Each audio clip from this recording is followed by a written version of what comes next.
అందరికీ క్రీస్తు పేరట వందనములు శుభములు తెలియజేస్తున్నాను. ఈరోజు దినవాక్యము, ఏమి తిందుమా ఏమి తాగుదుమా అని విచారింపుకుడి. లూకాసు వార్త 12వ అధ్యాయము 29వ వచనము. ప్రియమైన సహోదరి సహోదరులారా, మనము ఏమి తిందుమా ఏమి తాగుదుమా అనే విషయాలనే ఎక్కువగా ఆలోచిస్తాము. ఈరోజు ఏం తినాలి, ఏం వంట చేయాలి, ఏం త్రాగాలి, ఈరోజు ఎలా బ్రతకాలి అనే వీటి గురించే మనము ఎక్కువగా ఆలోచించి విచారిస్తాము. కానీ ఏ దినమున నీకు ఏది ఇయ్యాలో, ఏ సమయమునకు ఇవ్వాలో మన తండ్రికి తెలుసు కదా. నిన్ను సృష్టించి ఈ సృష్టినంతా నీకు అనుగ్రహించిన తండ్రికి తెలియదా నీకు ఏమి ఇవ్వాలో? ఆకాశ పక్షులను చూడుడి, అవి విత్తవు, కోయవు, కోట్లలో కూర్చుకొనవు, అయినను వాటిని మన పరలోకపు తండ్రి పోషించుచున్నాడు కదా.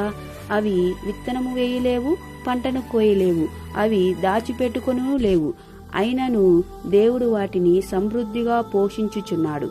మనము ఈ క్షయమైన ఆహారం కోసం విచారిస్తాము, కానీ మనము వాక్యమనే ఆత్మీయ ఆహారమును తీసుకోవాలి.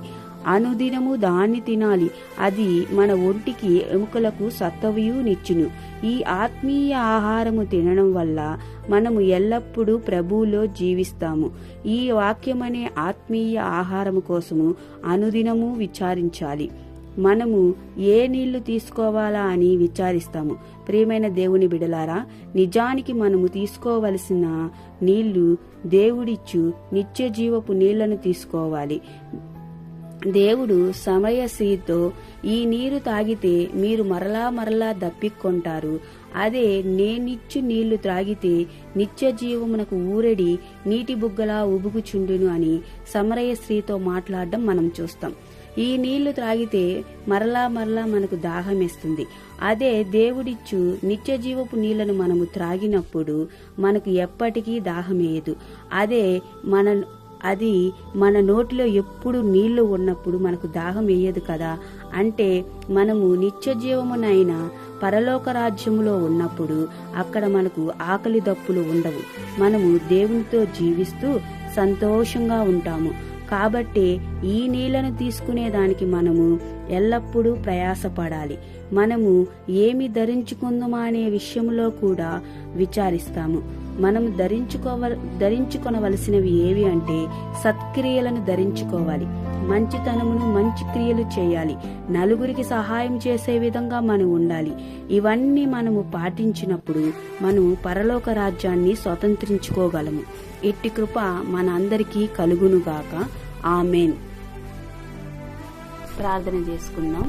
పరిశుద్ధుడైన మా ప్రియ పరలోకపు తండ్రి, మీ ఘనమైన అత్యున్నతమైన నామమునకు లెక్కించలేని స్తుతులు స్తోత్రములు ప్రభువా.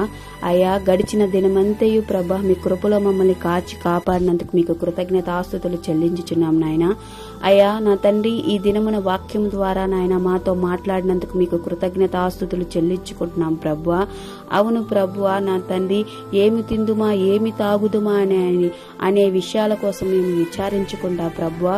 నా తండ్రి, అనుదినము మీ వాక్యం అనే ఆహారము తీసుకుంటూ నాయనా, మీ నిత్య జీవపు నాయన మీరిచ్చు నిత్య జీవపు నీళ్లను తీసుకుంటూ నాయన మీ పరలోక రాజ్యంలో ఉండగలిగే కృపాభాగ్యాన్ని మాకందరికీ అనుగ్రహించమని, ఈ ప్రార్థనలో ఏకీభవిస్తున్న ప్రతి ఒక్కరిని దీవించమని, వాళ్ళ కుటుంబాలను కూడా ఆశీర్వదించమని యేసయ్య నామములో బతిమిలాడి అడిగి వేడుకొనిచున్నాము నా తండ్రి. ఆమేన్. అందరికీ వందనాలు.